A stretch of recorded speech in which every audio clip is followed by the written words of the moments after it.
grateful to the SDP for giving me this opportunity to be a guest speaker at this famous platform.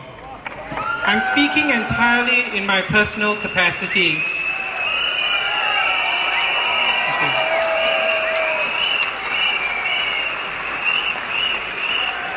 I am not a politician, but I am a Singaporean. I'm still doing my national service.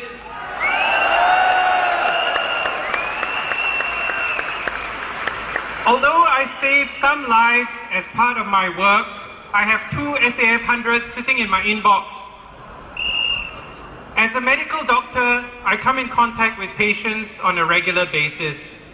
I hear them tell me, 在新加坡可以死，不可以生病。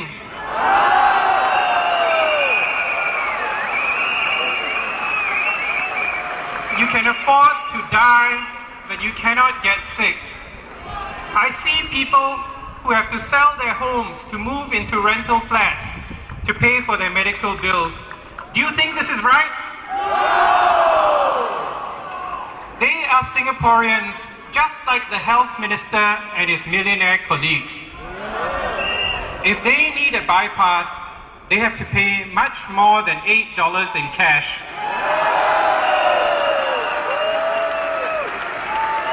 At the very minimum, they have to pay cash for the specialist outpatient clinic charges before they get admitted. I've written letters posted on the Health Minister's Facebook page, met him at feedback sessions. He gives polite answers, but nothing changes. That is why I'm here today.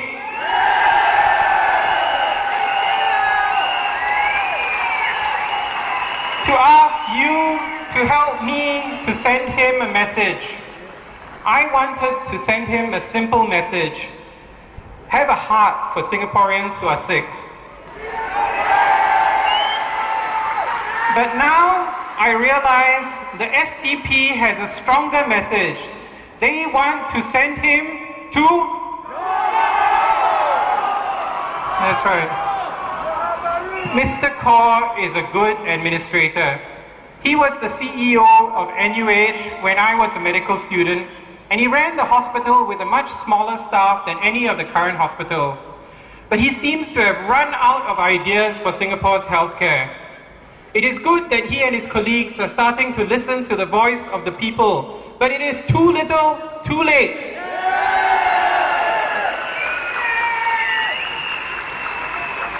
He might need to seek some alternative employment, and he might make a very good administrator of a nursing home somewhere across the causeway.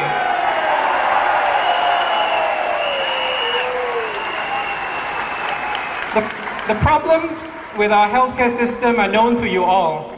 Most of them are about money.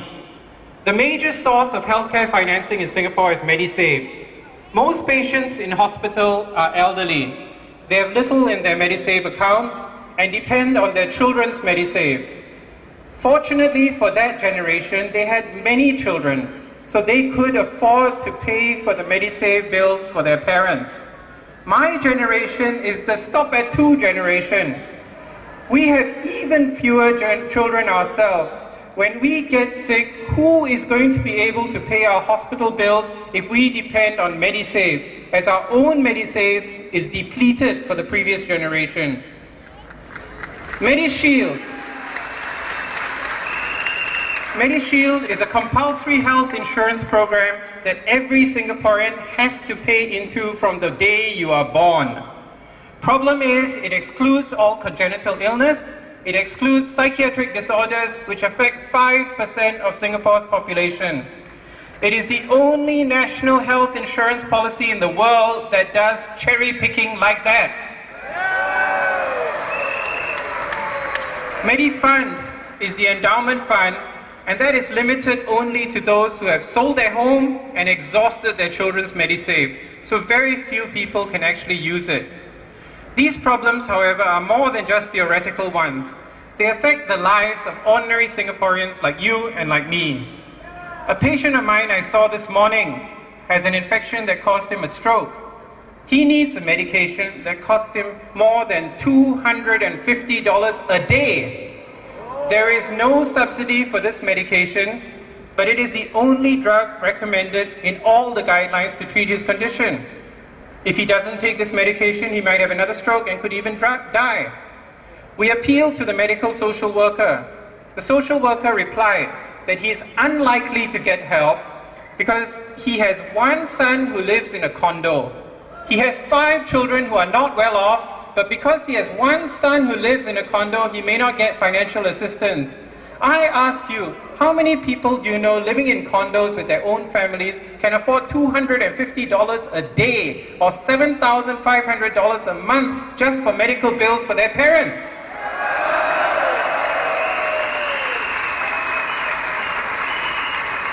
There is something seriously wrong with our healthcare system. Now, the SDP has an alternative proposal. It is a well thought out document and can be summarized in a number of key points. Firstly, increase the spending in healthcare to first world levels. As you heard, in 2009, Singapore spent only 1.6% of GDP on healthcare, the lowest in the developed world. This is partly because our population is still young, but it's also because most of the money spent on healthcare comes from you and me, not from the government. Mainly through Medisave. One of the key elements in the SDP shadow budget is tripling the healthcare budget, increasing your money spent on your health. Secondly, the focus on primary healthcare. Now, they have suggested building clinics in the void decks. Mr. Kaur asked, where are you going to find all the doctors to run the clinics? You don't need doctors to run those kind of clinics.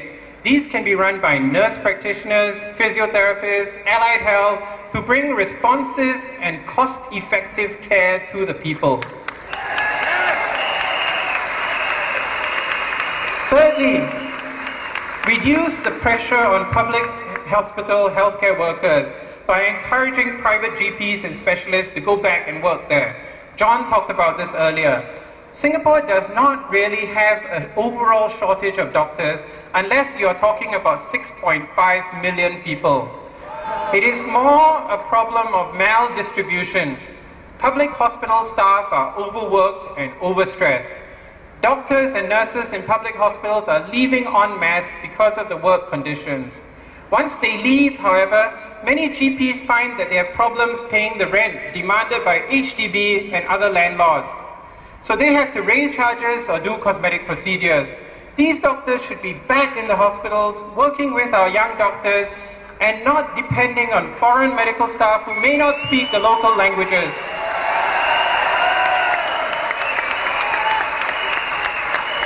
Healthcare is not the only area where a message needs to be sent to the people.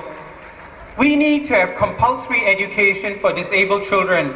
This is something my mother has been working on for the last 30 years. She's been working on it without pay. And why is that? Because she does it out of passion, out of love, not for money or power.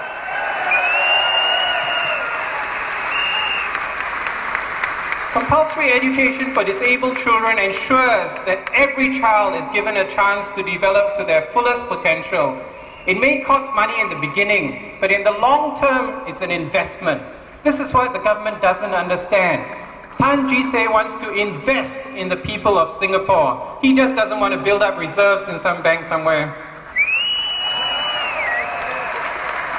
Vote wisely this election for yourself, your children, your grandchildren, your neighbors, the young, the old, the sick, the well. We are all Singaporeans. Don't be afraid that someone will track your vote. They cannot even track down a limping man in a baju kurung swimming across the sea in a rubber ducky.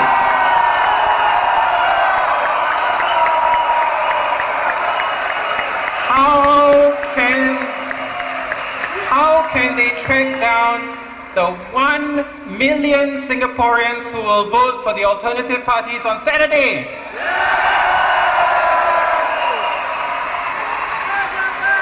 Like Mr. Tan Jise, I voted for the opposition the last time I voted in 1991. I voted for the Singapore Democratic Party then, and nothing happened to me. Nobody knew how I voted. I have received several promotions, both at work and in my reservist unit. Last night, I spoke at the rally in Sembawang. No one in authority called me up in the middle of the night to tell me I was going to lose my job. My dean and my vice chancellor are good and reasonable people. They value a diversity of views because they know that this is good for Singapore. Finance Minister Tharman said on TV that it would be good for Singapore to have a strong opposition. My time is running out. These are excellent people in the SDP lineup. Like many people in the PAP, they want the best for Singapore. Unlike the PAP, however, they do not demand huge financial rewards for serving our country.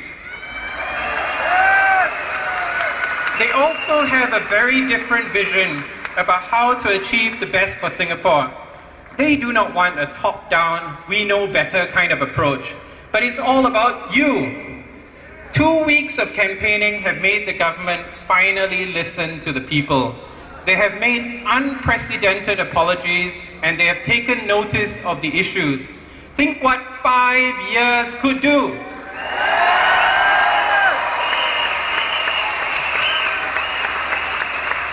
Dr. Vivian Balakrishnan, he is an excellent eye surgeon. Singapore needs good eye surgeons like Dr. Vivian.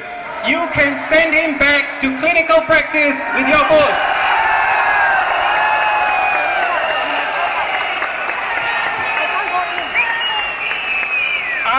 I wish that I could vote in Yihua, in Bukit Panjang, in Holland Bukit Timur, or Sembawang, but I live in Tanjong Pagar.